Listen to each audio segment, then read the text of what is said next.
Permission to be rude if something doesn't feel right.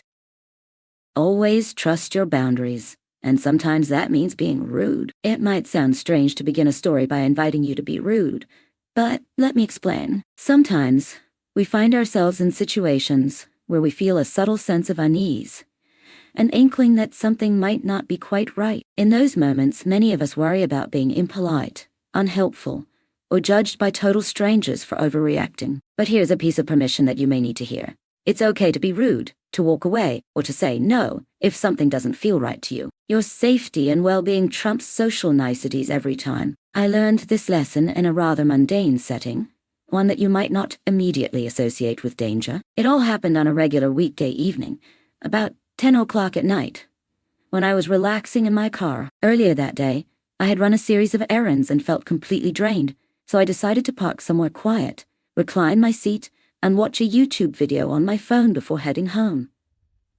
It was a near-empty parking lot, the kind of place you might expect to find a few other people, but on this particular night, it was practically deserted. I wasn't particularly anxious or scared, just unwinding in my private mobile bubble. I remember the YouTube video was about 20 minutes long, a short documentary about an endangered animal species, which is a topic I occasionally explore when I want to relax or learn something new. My headlights were off, and the only illumination came from the soft glow of my phone screen and the sparse overhead parking lot lights. There were no stores or restaurants open nearby at that hour. This was just a large lot bordered by an empty street on one side, and a row of closed businesses on the other. As I was about halfway through the video, I saw movement in the corner of my eye. A man was walking toward my car, his steps deliberate and unhurried. Immediately, my senses went on alert. We've all heard the advice: lock your doors, keep your windows up, and be cautious if someone approaches you out of nowhere at night. Instinctively, I checked that my doors were locked. They were, but my driver's side window was still open a crack for ventilation. I hadn't anticipated that I might need to speak to anyone, but there he was, gesturing for me to roll down my window. When he was close enough, I could see him more clearly. Probably in his mid to late 20s, neatly dressed, looking very much like an ordinary guy. He didn't seem agitated or aggressive. In fact, he was wearing what appeared to be a friendly smile. He motioned for me to lower the window further, so I cautiously rolled it down just an inch or two more. At this point, alarm bells weren't exactly blaring, but I was definitely on alert. After all, it was late at night in a deserted spot, and a stranger was suddenly at my window. He spoke politely, explaining that his car wouldn't start, and asked if I could jump his vehicle, which was only a few parking spaces away. I glanced in the direction he indicated and did indeed see a sedan with its hood up. The interior light was on, and the car looked normal enough. No suspiciously dark-tinted windows or half-seen passengers. The scene appeared legitimate. A person with car trouble who was hoping for help. Now, I'm someone who was raised to be helpful. Part of me wanted to be kind. Sure, why not jump this guy's car? But another part of me felt uneasy. I didn't like that it was so late, nor did I like that we were the only two people around. I wondered why he approached me specifically and not somebody else. Maybe because I was the only visible person in the vicinity. Or maybe because my car lights were off and it looked like I was just hanging out, not rushing anywhere. He offered his own jumper cables, which meant I couldn't use the excuse that I didn't have any stock at all. So the question was, would I still help him? I glanced at my phone, which told me it was just after 10 p.m. The businesses were closed, so no employees or security personnel were around. He wasn't wearing any uniform or anything to indicate he'd come from a store or workplace nearby. And again, this stranger seemed courteous, pleasant even. But my internal risk assessment was not comfortable with the scenario. There was a wariness that said, this could be nothing, or it could be something, and the stakes were my personal safety. I hesitated. Some people say this is the moment you should trust your gut, but my gut wasn't exactly sounding an alarm. It was more like a gentle nudge. My intuition said he was probably telling the truth, but it also reminded me that there's no guarantee. On top of that, even if he was being honest, I was essentially being asked to get out of my car, pop my hood, and be vulnerable in a dark, empty parking lot, all based on his word. And let's face it, if you're alone at night, you don't really want to be fiddling with car batteries and jumper cables in a deserted space, especially with someone you don't know. After a few seconds of internal debate, I decided, better safe than sorry. I turned to him and said, yes, sure, more out of habit than anything else. Maybe because I felt the pressure to not appear rude, but I immediately realized that was not the actual plan. Without skipping a beat, I rolled my windows back up and started my engine. He probably saw the confusion or surprise in my face, but I didn't stick around to see his reaction. I pulled out of the parking spot and drove off. The drive home was filled with conflicting thoughts. I hope he's okay. What if he genuinely needed help? But at the same time, I reminded myself of a critical detail. He wasn't in a life or death situation. If his battery was truly dead, he had options. He had a phone, presumably, or he could walk to the nearest gas station, which was only a block away, and ask them for assistance. He could keep trying until he found another driver who felt more comfortable helping. In other words, this was not my responsibility. And yes, maybe I was rude, at least from his perspective. I can imagine his confusion. Why did she say yes, then just drive away? Perhaps he thought I was flaky or thought something else was wrong with me. But in that moment, my priority wasn't to manage his opinion of me. My priority was ensuring my own safety. That experience made me realize something important. We often feel compelled to be polite at the expense of our well-being. Especially women, who are frequently socialized to be accommodating, may feel guilt or shame if they refuse a request. But the truth is, we do not owe strangers a thorough explanation for our actions. If we sense something is off, or even if we don't sense something is off but logically see potential danger, that is reason enough to leave. Later, I reflected on my decision more deeply, trying to figure out if it was purely intuition that drove me to react that way. Did I have an immediate gut feeling of danger? Not exactly. The man seemed okay, and I wasn't trembling in fear. There was no adrenaline spike, no icy dread in my chest. Yet, there was a practical side of me that said, this is a deserted lot at 10 p.m., and you are alone. You don't know this man, and you have no guarantee of your safety. Even if your gut isn't screaming, you might be ignoring important external factors. So in that sense, it was less about a red-hot burst of intuition, and more about a calculated risk assessment. When you weigh the pros and cons, what do you really stand to gain by helping a stranger in the middle of the night, alone, with nobody else around? Of course, it's kind to help. We all want to be good people who lend a hand to those in need. But realistically, there was another way for him to solve his problem. And realistically, I didn't want to gamble. It wasn't a life or death matter.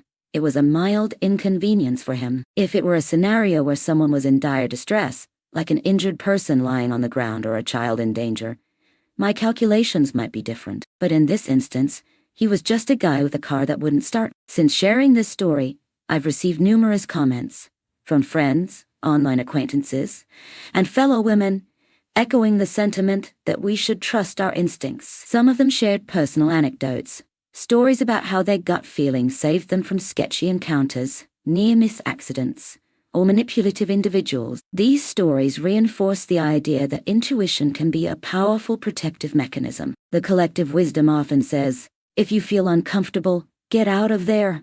And I wholeheartedly support that advice. However, I want to emphasize another layer to this conversation.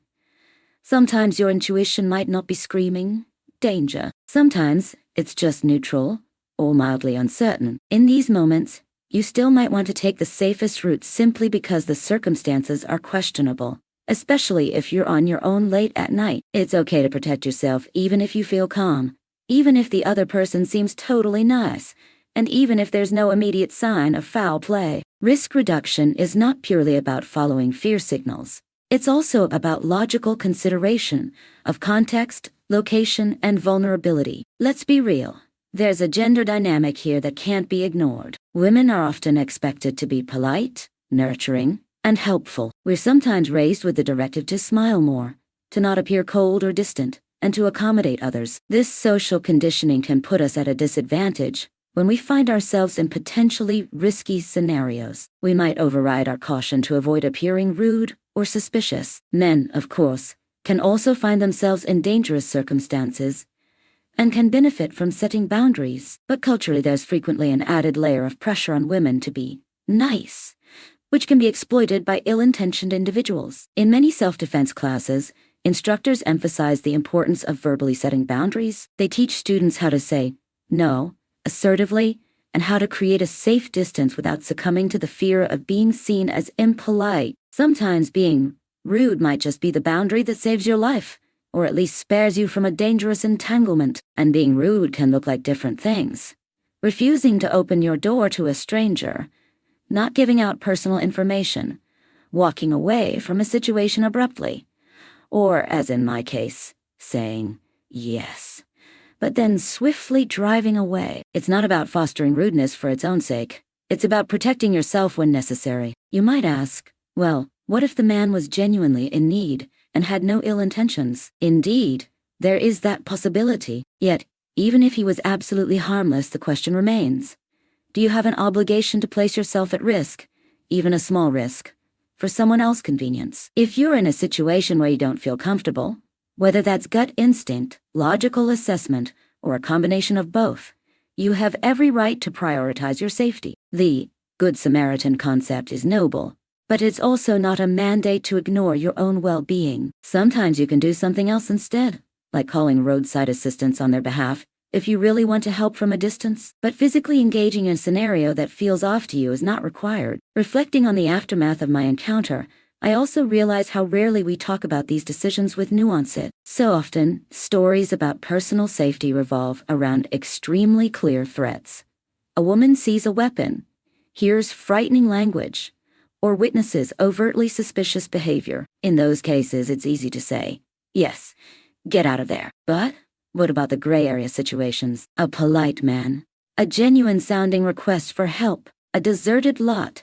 It's a puzzle. On the surface, everything seems fine except for the context of time and place. And yet, that context alone can tilt the balance of risk. It's not just women who face these dilemmas. Men, too, might encounter a scenario that seems ordinary but feels off. Maybe it's 2 o'clock in the morning, and someone waves them down on a lonely highway. Maybe there are some red flags that can't be easily articulated, a certain twitchy manner, a random detail that doesn't add up. Society often tells men they should be brave, and that refusing help might be seen as cowardly or unmanly. But that same principle applies.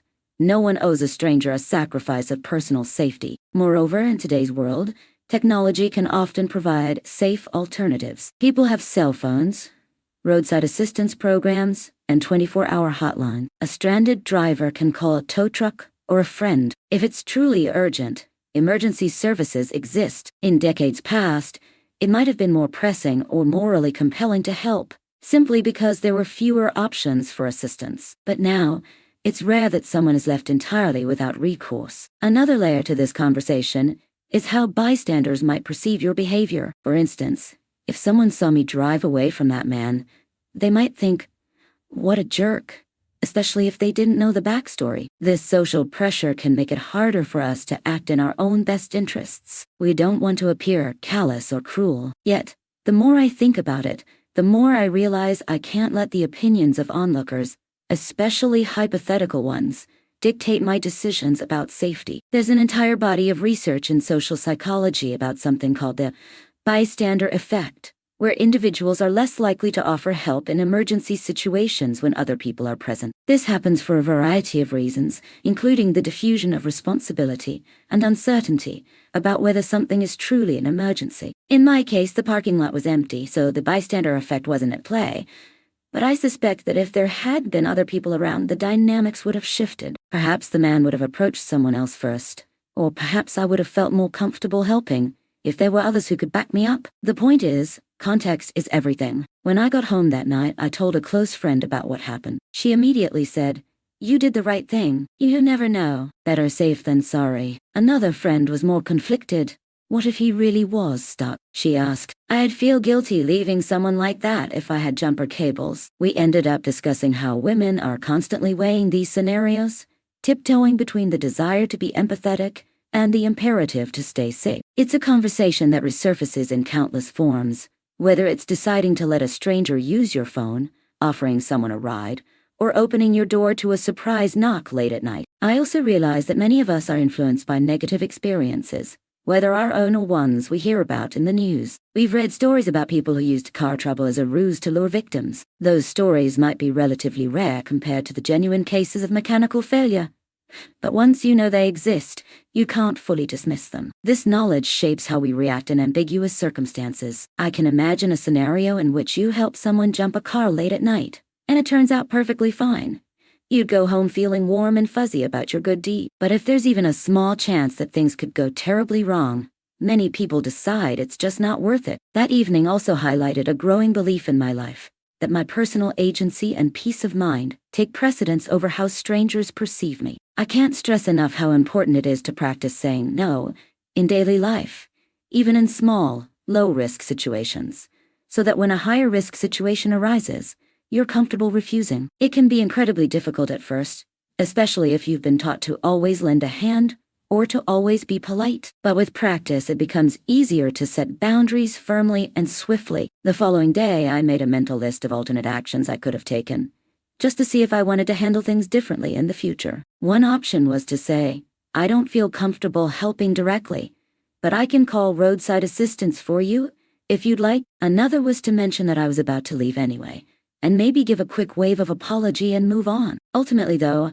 I decided that my actual response, just driving away, was fine. It might not have been textbook perfect, but it was decisive and kept me safe. It's crucial to distinguish between a dire emergency and a non-urgent inconvenience. If that man had been bleeding or in some form of medical distress, or if I thought leaving him there would put him at serious risk, I would have likely responded differently. But a dead car battery in a well-lit parking lot near a gas station is not an emergency. It's unfortunate, but it's not catastrophic. Let's pivot for a moment and talk about the role of fear versus logic. We often hear advice like, trust your gut or follow your intuition. And yes, intuition can be an invaluable guide, but sometimes your gut might be calm in a situation that is statistically risky, or your gut might be in overdrive when there's no real threat. That's why it's crucial to combine intuition with situational awareness, common sense, and a healthy understanding of potential risks. If you feel intense fear,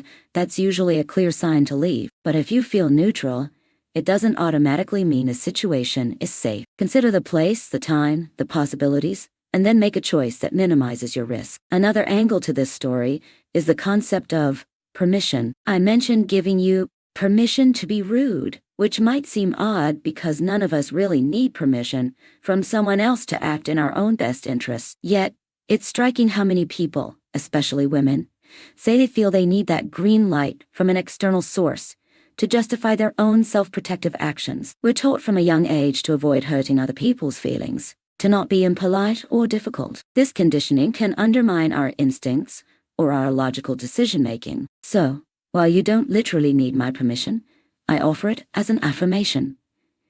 It's okay to exit a situation for your own safety and comfort, even if it means someone else might think you're rude or unhelpful. Now, I want to address something else that might be on your mind. Regret. Could I possibly regret driving away from that man if I later found out he truly needed help and had no way to get it? Possibly, but in the grand scheme of things, he had multiple options. Regret in this context is overshadowed by the knowledge that I prioritized my personal safety. Sometimes regret is the lesser evil compared to putting yourself in harm's way, and chances are, he worked it out. Maybe the next driver had no qualms about helping him, or he managed to get in touch with a friend or roadside service. Life goes on. One thing that might be worth noting is how these decisions can differ based on personal history. If someone has experienced assault, harassment, or a close call in the past, they're more likely to be wary. Conversely, someone who's never had a bad experience might be more inclined to help. Neither approach is wrong, but it's important to acknowledge that our past shapes our present behavior. For me,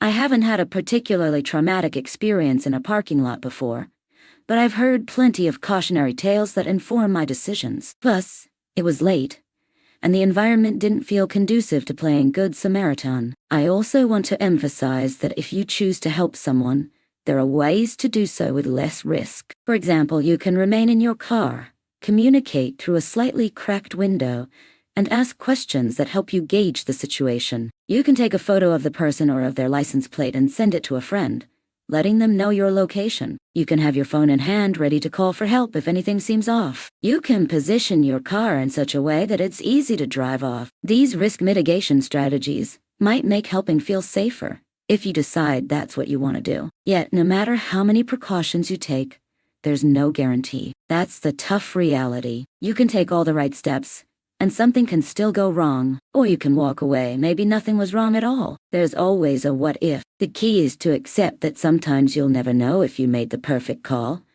but you can rest in the assurance that you did what felt right for you at the time. Fast forward to the present. I still think about this experience occasionally, mostly as a reminder that it's perfectly acceptable to prioritize myself. The man might have been baffled, maybe even annoyed that I left, but I don't owe him an explanation. He's a stranger, and my sense of safety outweighed the need to be considerate of his opinion. In fact, I've heard from others who have done similar things, rolling up windows and driving away the second they sensed something amiss. Each story reinforces that the consequences of being rude pale in comparison to the potential consequences of ignoring red flags or unspoken feelings of unease. Let's be clear, too, that not every late-night interaction in a parking lot is dangerous. Sometimes you might genuinely help a stranger in need and forge a positive human connection. But the key is understanding that you always have a choice. You can decide to help, or you can decide to walk away. Neither makes you a villain or a saint inherently.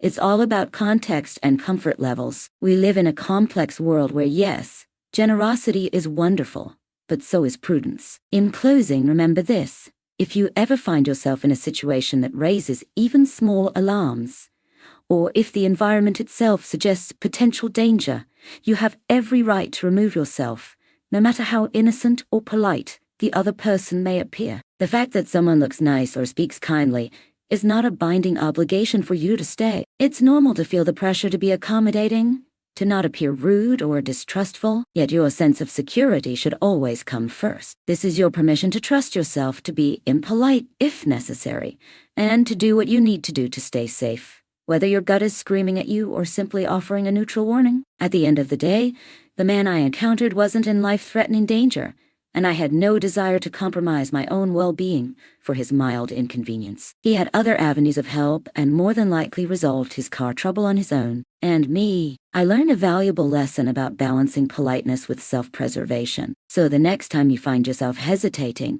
worrying about being rude, remember that it's okay, more than okay, to draw a boundary. By doing so, you're simply honoring your right to feel secure. And if someone takes offense to that, well, that's a risk you can handle more comfortably than a real threat to your personal safety.